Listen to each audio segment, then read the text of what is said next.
Hey guys and girls, welcome to part 2 of my conspiracy theory videos. I've actually come up with some information myself that I've researched and that I've just put together in my head. It just makes sense to me, so I'm going to be reading it out really. Okay, so the first one is about video games. Now, a lot of the time when you play video games, they glitch on purpose, in my opinion, and here's why I think they glitch on purpose, right? Ever pressed a button on a new game controller, right? And it's a perfectly functioning keyboard, it works fine, it might even be brand new, right? You haven't spilled anything on it, there's no dust in it, and the game won't respond. And if you ever played a game, beat your high score, and then tried to exit the game, save it, and it would glitch.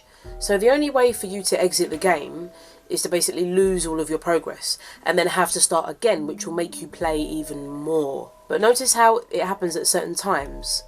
It won't happen all the time, it'll happen at certain times. After you've been playing for hours and hours and hours and hours and hours and hours and beat your high score and put all your blood, sweat and tears and your heart and your soul and your spirit into the game, and then it decides that it wants to glitch. Ever noticed that? Okay then. The companies use this as a way to get you to continue playing the games for longer than you want to, or longer than you intended to. So that's what I'm going to say on that. That's my first conspiracy. The second one, this is going to get a bit dark, but I think this is accurate from my perspective. So this one is about the government / the media. My first thing is they want you depressed. You're probably thinking, well, why would they want us depressed? Because then we won't work, we won't do anything, and we'll all be dead. Well, hear me out. You go to the doctors, you complain about your problems, they put you on pills, those pills make you more depressed, it messes with your head, but without it, you're also depressed. They put themes of suicide in films, in music videos, everywhere you're bombarded with suicide. There's certain shows that romanticize suicide, and I don't need to say what shows they are, I think you know. If you watch Netflix series, you know what shows I'm on about. Some shows, they glorify it, they kind of, they put it onto this pedestal of glory. And another thing is we are poisoned. Everything is poisoned. Food is genetically modified. If you live in a flat or a building and there's damp, it's not treated seriously. It's months and months and months and months and sometimes years until something's done about it. It's been shown that there's a link between a poor house environment and depression. And the fact that nothing's done about it quickly and that information is known is quite concerning. That's why I think the government wants you depressed. And also, if you have depression and you're on medication, your meds are usually they get upped a little bit and they get upped and upped. And some people, they start at such a low dose and they go on like a really high dose. And, people feel half dead on it. People feel like drowsy, they don't feel like themselves on it, So it's either that or they want to kill themselves. So it's one or the other. It's either they feel spaced out all the time or they feel depressed all the time. There's no real solution to depression from what I've seen. It's just, this is why you have to cope with it yourself. Pills are not always the answer. But anyway, another thing that doesn't make any sense to me, and this is, just remember this is my opinion, but I feel as if the government, another reason why you may feel depressed at such a young age, right? You're expected to choose what you want to do for the rest of your life at 14 in the UK, because at 14 you choose your GCSEs, so you're expected to choose 4 subjects that you want to dedicate the next 2 years to: studying, revising, taking exams, studying, revising, taking exams. At least once a year you'll be taking the exams, and it's stressed because you have a time limit, and once that time limit's up, you don't get to stay behind and finish until you've actually finished the paper. Some schools do that, I didn't get that. A perfect example of this is I was late for my geography exam. My father drove me to the exam that day, right, and he got stuck in traffic of about 10-20 minutes. I was 10-20 minutes late for my exam, and I only got to fill out about 3-4 pages, and to this day I have an absolutely disgraceful grade for GCSE geography.